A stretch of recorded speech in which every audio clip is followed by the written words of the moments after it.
Na manhã do dia 7 de abril de 1952, uma segunda-feira, Afrânio Arsênio de Lemos, de 31 anos de idade, que morava no Engenho Novo, na região central do Rio de Janeiro, e trabalhava no Banco do Brasil em Botafogo, é encontrado morto dentro do seu Citroën preto, com 3 tiros no peito por armas de calibre 32 e 14 coronhadas no rosto. Ele foi encontrado na ladeira do Sacopã, na zona sul do Rio, que fica entre a Lagoa Rodrigo de Freitas e o bairro do Humaitá. Esse crime foi muito divulgado na época pela imprensa e acompanhado pela população assim como se fosse uma novela. E até hoje, 70 anos depois do crime, as opiniões se dividem quanto ao responsável por tirar a vida de Afrânio. Esse caso ficou conhecido como crime do Sacopã, ou como o mistério do Citroën negro. Mas vem comigo que eu vou te contar todos os detalhes.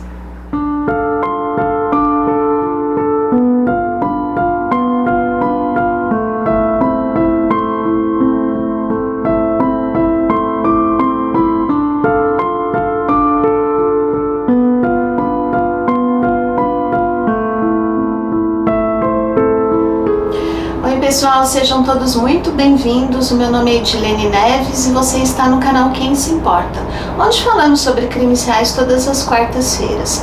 Se você gosta desse tipo de conteúdo, te convido a se inscrever no canal e ativar o sininho de notificações para que você sempre seja avisado quando eu postar vídeos novos. Se você curtir o vídeo, peço para que você deixe o seu like, que me ajuda muito na divulgação do canal, e também me sigam nas redes sociais, que eu vou deixar no descritivo do vídeo para vocês. Então, vamos para o caso de hoje. No dia 7 de abril de 1952, uma segunda-feira, um vendedor de doces chamado Otacílio saiu para trabalhar quando viu um Citroën preto ali parado na ladeira do Sacomã, num lugar assim meio isolado, perto de algumas árvores.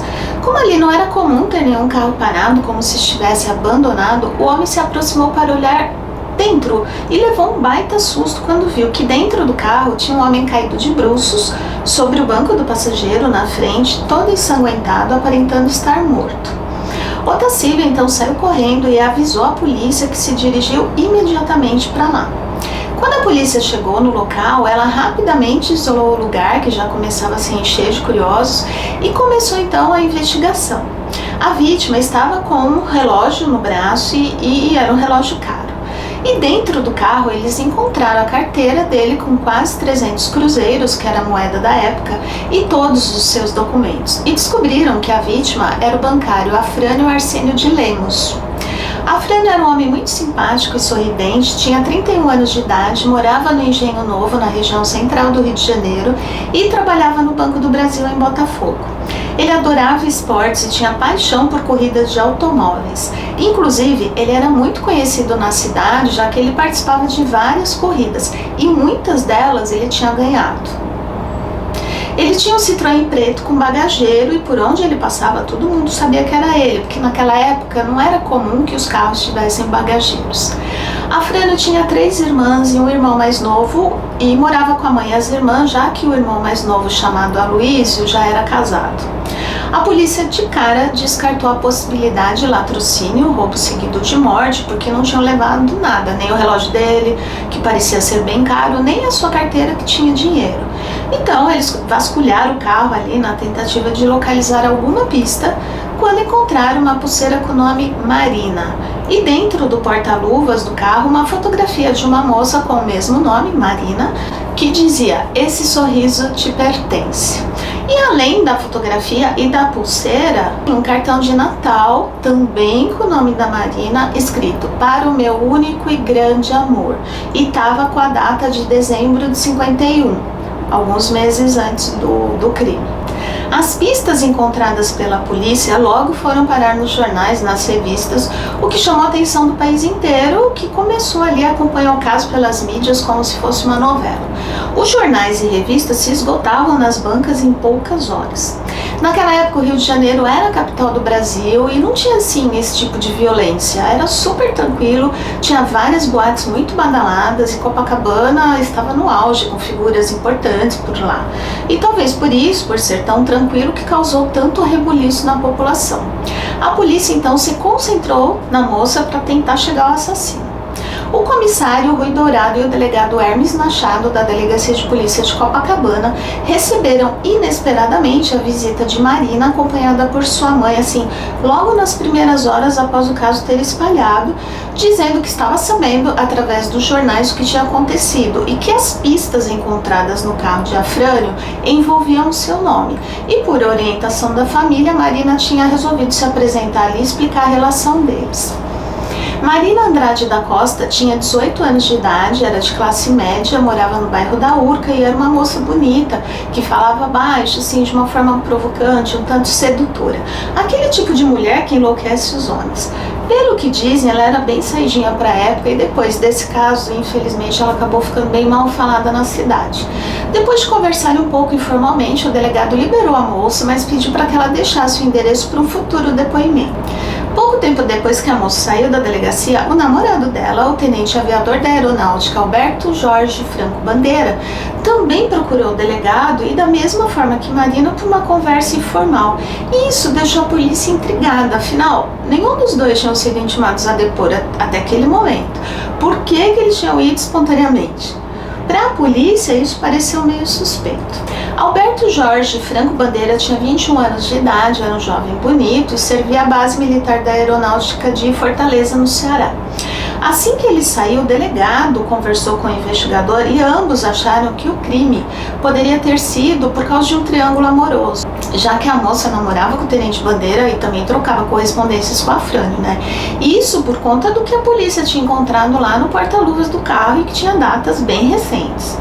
O comissário Rui Dourado disse ao investigador que na noite anterior ao crime, no domingo, por volta das 11h30 da noite, um homem chamado Francisco dos Santos tinha telefonado para a delegacia, falando que tinha escutado tiros vindos de um carro preto na Lagoa Rodrigo de Freitas, em frente ao Clube Caiçaras, que não ficava muito longe de onde o corpo do Afrânio tinha sido encontrado. A polícia tinha ido até o local, mas não tinha encontrado nada, nenhum carro preto, nem indícios de que tivesse acontecido algum crime por ali. Mas que pelas descrições do carro e por não ser muito longe um local do outro, ele acreditava ser o mesmo caso. O delegado então entrou em contato com Francisco, que tinha se identificado, e pediu para que ele fosse até a delegacia prestar depoimentos. O homem foi na delegacia e pediu sigilo ao delegado, dizendo que não podia se expor porque ele era casado e estava com a sua amante no momento dos disparos, ali próximo à Lagoa Rodrigo de Freitas, por volta das 11h20 da noite, já que naquela época o lugar era bem deserto. Francisco então disse à polícia que tinha visto dois homens discutindo dentro de um carro e alguns minutos depois os dois homens saíram do carro e começaram ali a trocar socos e pontapés. Um deles deu um soco na cara do outro e o que tinha levado soco sacou uma arma e deu 3 tiros no cara. Assim que o homem viu Francisco, foi em sua direção e ele, por medo também de levar um tiro, saiu correndo com a amante. Diz que não conseguiu ver o rosto do homem porque não tinha dado tempo. Fotos do corpo de Afrânio dentro do carro foram estampadas nos jornais e logo as testemunhas começaram a aparecer. A segunda testemunha que apareceu foi um engenheiro chamado Roberto Taunay, que passava pelo local no momento do crime. Ele disse que ouviu os disparos quando passava assim bem ao lado do carro, mas que não tinha dado tempo de ver direito. Então ele deu a volta e se aproximou do Citroën para saber o que tinha acontecido. Quando viu um homem segurando um revólver e dando a volta assim por trás do carro, entrando no banco do motorista e saindo disparada dirigindo o carro. Disse que só conseguiu ver que ele tinha assim aproximadamente 1,80 m e que era moreno. Viu seu rosto muito rapidamente, não sabia descrever. A terceira testemunha foi um vigilante chamado Abedil Teixeira Bastos, que fazia ronda em uma outra rua a uns 200 metros dali. Ele disse que estava conversando com 2 colegas, mas escutou os tiros e logo em seguida um carro saindo em disparado. Uma quarta testemunha era um amigo de Afrânio que disse à polícia, que foi até a delegacia e disse à polícia que viu o Afrânio em frente ao Yacht Clube da Urca, que ele passou, buzinou para ele, que ele estava do lado de fora do seu carro e que retribuiu o cumprimento, né? E disse que ele parecia estar ali esperando por alguém. A polícia também descobriu que a Afrânio tinha parado para abastecer em um posto na esquina da Vieira Souto com o Jardim de Alá. Um frentista deu depoimento alegando que ele tinha parado lá para abastecer, mas que ele não sabia o horário, somente que era tarde da noite, que ele estava sozinho. A família de Afrânio também foi chamada a depor, primeiro a mãe, depois a irmã mais nova, a Lídia, e o irmão Aloísio. Eles disseram ao delegado que Afrânio tinha saído de férias do banco e tinha viajado de carro para Bauru, em São Paulo, onde passou alguns dias, e que ele tinha voltado no domingo, dia 6 de abril, por volta ali das 2 horas da tarde. E como ele estava muito cansado da viagem, por volta das 8 horas da noite, Afrânio disse que ia dormir. Pegou as suas malas e subiu para o segundo andar da casa, tomou um banho e entrou no quarto. Quase 2 horas depois, o telefone da casa tocou e a irmã de Afrânio, a Lídia, atendeu. Ela comentou que a voz era de um homem muito educado, que pedia para falar com Afrânio, mas que ela não perguntou o nome do homem. Ela passou a ligação, o irmão atendeu e ok. Aí ele ligou pela segunda vez. E ela atendeu de novo e passou a ligação pela segunda vez para o irmão. Quando tocou pela terceira, a Lídia, já irritada, passou a ligação para o irmão, mas ficou curiosa para saber o que o homem estava ligando tantas vezes. E foi até o quarto dele saber o que estava acontecendo. Quando ela chegou na porta do quarto, ela ouviu o Afrânio falar meio alterado e bateu o telefone assim com força. Ele marcava com o tal homem para as 10h30 em frente ao Yacht Clube na Urca. Em seguida, ele pegou a sua carteira e saiu sem explicar nada. A irmã até questionou por que ia ser aquela hora, já que ele estava tão cansado. E disse que ele respondeu: estou cansado sim, mas esse cara precisa falar comigo agora. E saiu todo irritado. Ninguém na casa sabia com quem ele tinha falado, nem por que estava saindo aquela hora, que não pudesse esperar até o dia seguinte, né, já que ele estava tão cansado. O que mais intrigava a polícia era o fato de Afrânio ter saído do bairro da Urca e seguir para a Lagoa, já que era de conhecimento da polícia pelo depoimento da Lídia, que ouviu o irmão marcando com o tal homem, e também o amigo que ouviu em frente ao Yacht Clube da Urca. Por que ele tinha saído da Urca e tinha ido para a Lagoa? Não fazia o menor sentido. Até porque naquela época não existia celular para que eles tivessem remarcado o local do encontro. Após um mês de investigações e sem muitos avanços, a polícia então resolveu interrogar Marina, dessa vez formalmente, e também o seu namorado, o Tenente Bandeira, em dias diferentes. A Marina deu todos os detalhes da sua relação com Afrânio, disse que tinha conhecido ele 2 anos antes do crime, numa festa em Copacabana, e pouco tempo depois eles tinham começado a namorar. Na época ela tinha 16 anos e ele 29. Disse também que no final do ano anterior tinha descoberto através de uma amiga que Afrânio era casado, quando então ela confrontou ele, mas que ele tinha dito a ela que ele não era casado, que ele era desquitado, o que pra época era quase a mesma coisa. Naquela época, ser desquitado era assim muito mal visto, tinha muito preconceito, então ela terminou o namoro e pediu para que ele não procurasse mais por ela.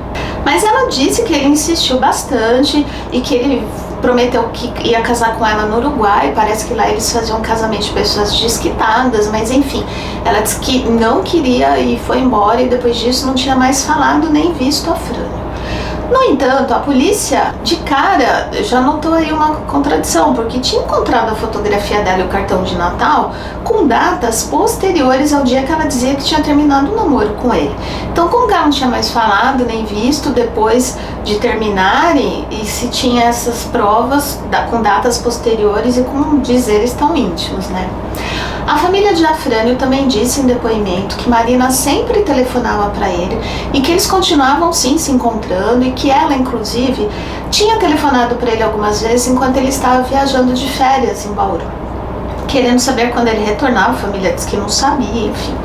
Alguns colegas de trabalho do Afrânio, lá do Banco do Brasil, disseram à polícia que uma mulher telefonou algumas vezes procurando por ele enquanto ele estava de férias, mas não sabiam dizer se era Marina ou se é a ex-esposa do Afrânio, chamada Ismênia Tunés, ou até mesmo uma outra mulher qualquer. A polícia chegou a pensar que a ex-mulher, a Ismênia, ou seu atual namorado, ou ambos até, tivessem algum envolvimento no caso, mas logo descartaram, porque foi comprovado que eles eram amigos. Inclusive o namorado da Ismênia era conhecido de Afrânio e não tinha inimizades. Não havia nada que ligasse os dois ao crime, não tinha nenhum histórico de briga entre eles. A Marina, em seu depoimento, contou que estava namorando com o Tenente Bandeira, que tinha conhecido em fevereiro daquele ano, 52, e que no dia do crime eles teriam ido à praia bem cedo, passaram o dia juntos, almoçaram, depois tinham ido para casa dela, onde ficaram lá até as 10 horas da noite.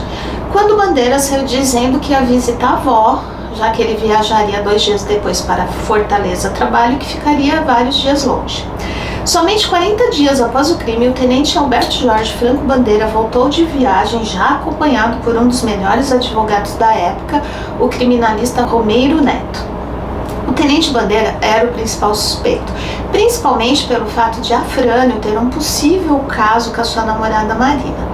O Bandeira apresentou à imprensa um taxista dizendo que esse motorista tinha levado ele da casa da avó para a casa dele no dia do crime, mas o taxista disse que lembrava vagamente do Bandeira, então isso não era um álibi tão forte. O tenente Bandeira foi intimado a prestar os seus depoimentos, quando então disse que no dia do crime, depois que saiu da casa da Marina, foi visitar a avó e ficou até meia-noite, mais ou menos, meia-noite e meia, porque ele ia viajar 2 dias depois e ele ia ficar muitos dias fora, e que depois ele tinha usado o táxi para ir para casa, enfim. Mas que a polícia não ficou convencida porque a avó tinha muita idade e ele não ia ficar na casa dela até aquela hora com uma avó de 90 anos. Ela também tinha 5 filhos que moravam com ela e todos disseram que não tinham visto Bandeira naquele dia. A polícia então convocou as testemunhas para uma sessão de reconhecimento. Dentre outras pessoas estava o Bandeira. Eles ficaram numa sala de pé, virados para um espelho que do outro lado, na sala ao lado, podiam ser vistos sem que ele visse as testemunhas. A primeira testemunha foi o engenheiro Roberto Taunay, que disse que o que mais parecia pela fisionomia era o Bandeira. Depois foi a vez do Francisco, que disse que pelo tipo físico também achava que era o Bandeira. Ou seja, um reconheceu a fisionomia, o outro o tipo físico, e as coisas foram ficando complicadas ali para o homem. Quase 2 meses depois da morte de Afrânio, apareceu uma nova testemunha que provocou uma grande reviravolta no caso.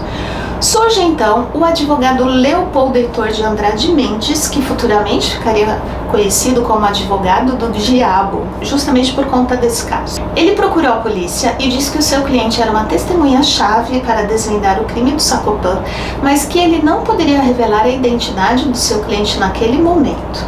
Parece que o cara queria aparecer, se tornar famoso, sei lá. Ele ia diariamente à delegacia, dava entrevistas à imprensa, chegou até a discutir com o delegado, enfim, ele causou. E quando o cerco se fechou junto à polícia e à imprensa, já que estava quase descobrindo quem era o cliente antes dele falar, o Leopoldo Heitor acabou falando quem que era. Ele convocou uma coletiva de imprensa e falou quem que era o cara lá, e disse que ele não tinha falado antes para que ele não fosse ligado ao crime como um suspeito. Eu não entendo como que a polícia não exigiu que ele falasse, né? Mas enfim, parece que na época tinha direito de ficar calado e falar só no momento mais oportuno. Eu não sei bem como que era. Eu acho que hoje em dia não seria assim, né? Eu acho que hoje ele ia ter que falar. Mas enfim, o cliente dele era o Walton Avancini. E no dia seguinte o sujeito foi chamado a depor. Avancini disse que era um amigo de Afrânio e que estava com ele quando ele voltou de férias, que tinha pegado uma carona com ele de São Paulo ao Rio e que no caminho o Afrânio teria contado a ele sobre a Marina, teria se desabafado com ele. Ele contou que a Afrânio disse que ela era o grande amor da vida dele, mas que a família dela não permitiu o namoro porque ele era desquitado. E que a Marina, inclusive, já estava namorando uma outra pessoa que a família adorava porque ele era um militar e bem mais novo que a Afrânio. Disse também que a Afrânio afirmou que continuava se encontrando com a Marina às escondidas e que ele falou que o tenente Bandeira tinha procurado por ele querendo resolver a questão no braço e que por esse motivo que ele tinha antecipado as suas férias para evitar confrontos desnecessários. Alguns dias depois, 4 mulheres, vizinhas de Marina e do tenente Bandeira, foram chamadas a depor. Todas disseram que Marina tinha procurado por elas e pedido para esconder um revólver calibre 32 do tenente Bandeira, mas que todas elas tinham se recusado a prestar esse favor. Depois disso, Marina foi chamada a depor novamente. Para evitar o assédio da imprensa, a polícia levou a moça para depor em um apartamento de um brigadeiro da aeronáutica, amigo de um dos policiais policiais que investigavam o caso. Lá ela disse que tinha mentido para a polícia porque o namorado dela, o Tenente Bandeira, teria pressionado. Ela insinuou que o Tenente Bandeira teria, assim, assassinado a Frânio por ciúme dela e que ele tinha pedido ela para que escondesse o revólver utilizado no crime. E no final, ela pediu proteção à família, dizendo que o Bandeira estava ameaçando ela de morte. A polícia então colocou um agente disfarçado na casa da Marina para proteger a moça. Um certo dia, o Tenente Bandeira apareceu por lá muito nervoso. Questionada por Bandeira quem seria o homem que estava ali na casa dela, que era o policial disfarçado, a Marina disse que era o José, um primo da sua mãe, que estava na casa dela por alguns dias para fazer compras na cidade, por uns 10 dias. O policial disfarçado se afastou e deixou os dois ali conversando, mas ficou de butuca na conversa. Quando depois declarou à polícia que ouviu o Tenente Bandeira culpar Marina por tudo que ele estava passando, dizendo que agora ela não queria mais saber dele, como se ele não existisse, e disse que pensava inclusive em tirar a própria vida com uma bala na cabeça. Nesse momento, surge uma nova testemunha, um estudante de arquitetura chamado Gilberto Nogueira Bastos. Ele contou à polícia que no dia do crime viu duas mulheres que pareciam estar aflitas para pegar um táxi ali no bairro da Urca, quando então ele ofereceu uma carona, o que na época era normal. Assim que elas entraram no carro, disseram que estavam indo para o Yacht Club e ele disse que levaria elas. Disse que durante o trajeto ouviu as duas conversando baixinho e percebeu que elas tinham saído de casa para tentar evitar uma tragédia. Ele não chegou a deixá-las no clube, já que quando chegaram lá não tinha ninguém no local ali. E elas então pediram para que ele deixasse as duas no Leblon, no endereço lá. E ele assim o fez. Disse que no dia seguinte ele ficou sabendo do que tinha acontecido pelos jornais e logo ele ligou os fatos. E as duas eram a Marina e a mãe dela. Com esse depoimento espontâneo do rapaz, a polícia intimou novamente Marina, que acabou confirmando, já que não tinha como negar, né? E disse ao delegado que não tinha contado esse detalhe antes porque ela tinha sido ameaçada pelo Bandeira. O juiz, então, decretou a prisão do Tenente Bandeira no dia 27 de junho de 1952. Ele declarou à polícia que as 4 moradoras lá, que moravam perto da Marina e perto dele, tinham mentido, que ele nunca pediu para esconder nenhuma arma e que ele estava assim na casa da avó no dia e no horário do crime.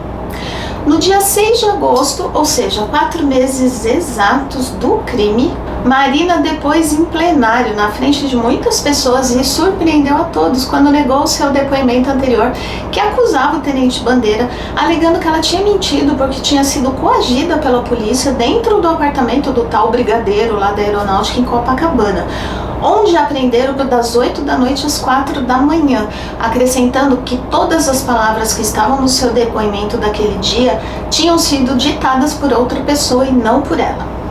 Na sequência, o Alton Avanci, o cliente lá do advogado Leopoldo Heitor, fez novas declarações à polícia, afirmando que no dia do crime ele estava com Afrânio, afirmando que tinha sido o Tenente Bandeira que tinha tirado a vida de Afrânio. Ele disse que Afrânio teria pegado ele em Copacabana em seu carro, no Citroën, já acompanhado pelo Tenente Bandeira, que discutiam muito ali dentro do carro por causa da Marina. Ele atrás só ouvia. Quando passava ali pelo Clube Caiçaras, Afrânio parou o carro e começou a discutir ainda mais, quando os dois começaram a se bater e sair para fora do carro. Nesse momento, o Tenente Bandeira pegou a arma e atirou em Afrânio.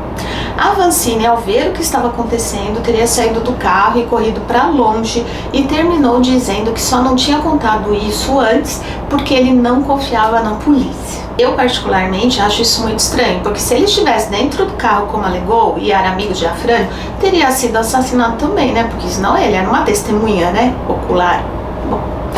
Todos os amigos de Afrânio que foram ouvidos pela polícia disseram que não conheciam aquele homem chamado Alton Avancini e também nunca tinham ouvido falar dele, nem por Afrânio, nem por ninguém.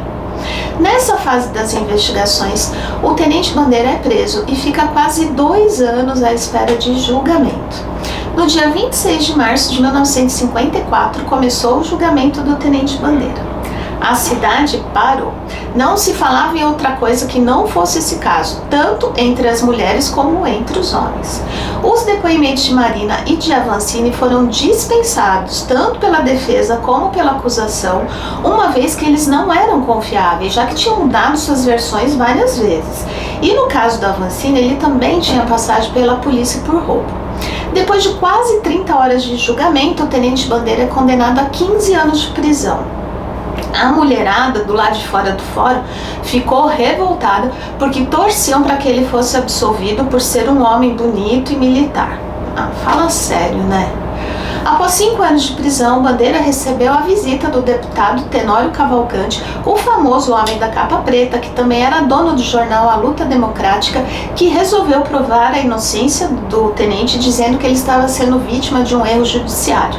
Tenório então deu várias entrevistas à imprensa, denunciando possíveis participações do crime e a sua real motivação. Tenório Cavalcante alegou que o crime tinha como motivo vingança pela conduta questionável de Afrânio, já que ele era um homem mulherengo. E tinha, ou tinha tido no passado, não se sabe, um relacionamento com uma mulher importante da alta sociedade, que era viúva, chamada Maria Teresa de Alencastro Guimarães, apelidada por Mimi, que era filha do conhecido e prestigiado senador da República Napoleão de Alencastro Guimarães. Ele afirmou que o pai da moça teria mandado um pistoleiro profissional paraibano chamado Joventino Galvão da Silva tirar a vida de Afrânio. Na época foi falado que a vítima, o Afrânio, ele fazia chantagens ali com a Mimi e que ele ia expor algumas intimidades dela e que tinha sido por conta disso que tinham mandado assassinar ele, mas a história nunca foi comprovada. Em março de 1960, o tenente Bandeira conseguiu sua liberdade condicional, quando então saiu da prisão em companhia de seu novo amigo, Tenório Cavalcante. 9 meses depois, o tenente Bandeira recebeu o indulto do presidente da República, Juscelino Kubitschek, quando então ele deu uma entrevista dizendo que tinha sido condenado injustamente sem nunca ter matado ninguém e queria limpar o seu nome. Em 1963, já em liberdade, o tenente Bandeira casou com uma moça chamada Teresa Gomes Pereira e teve Tenório Cavalcante como seu padrinho de casamento. O casal teve apenas uma filha. Ainda em 1963 foi lançado o filme Crime do Sacopã, que foi dirigido por Roberto Pires e que transformou tudo o que tinha acontecido numa ficção e procurava inocentar o tenente da aeronáutica Alberto Bandeira, condenado a 15 anos de prisão. O próprio Bandeira fez parte do elenco do filme. O filme acabou colocando a vítima, o bancário Afrânio Arsênio de Lemos, numa posição muito ruim. Ele foi retratado como um vigarista, chantagista, mulherengo e um conquistador barato. Isso chateou bastante a família. Quase 20 anos após o crime, o advogado e desembargador aposentado Souza Neto conseguiu anular o julgamento do Bandeira por uma questão técnica. Ele alegou que uma das juradas que assinou lá, como o nome dela, assinou o nome de casada e ela não era casada, era divorciada, e isso deu um motivo para ser cancelado, e esse fato fez com que Souza Neto conseguisse marcar um novo julgamento, que também acabou não dando em nada. O tenente Bandeira não compareceu a nenhuma das 3 audiências marcadas, provavelmente porque o crime já estava para prescrever, e assim haveria extinção da culpa, porque naquela época a legislação proibia de ir a júri popular se o acusado não estivesse presente. Na verdade, dizem que ele só reabriu o processo para poder cancelar o julgamento e ele então ser reintegrado à aeronáutica, que era o seu sonho.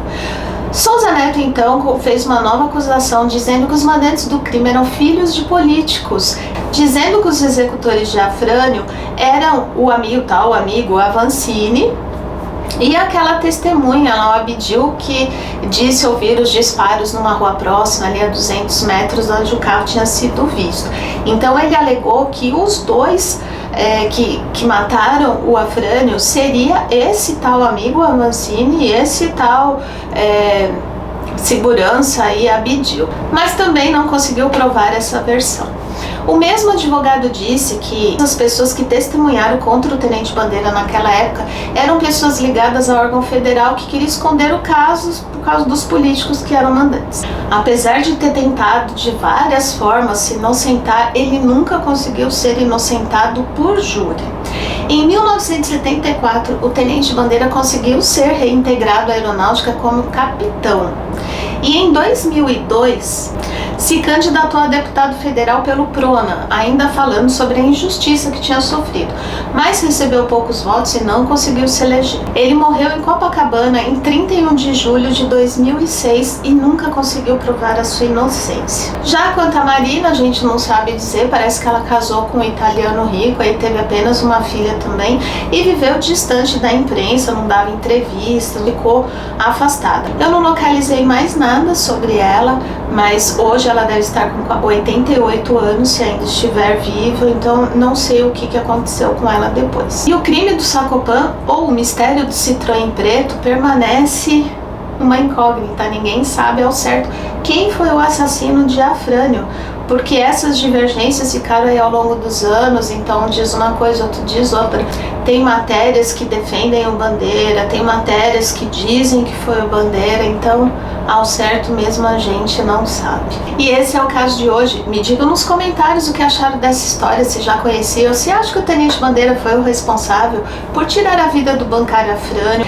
E é isso, pessoal. Obrigada por me ouvirem até aqui e até o próximo vídeo. Tchau!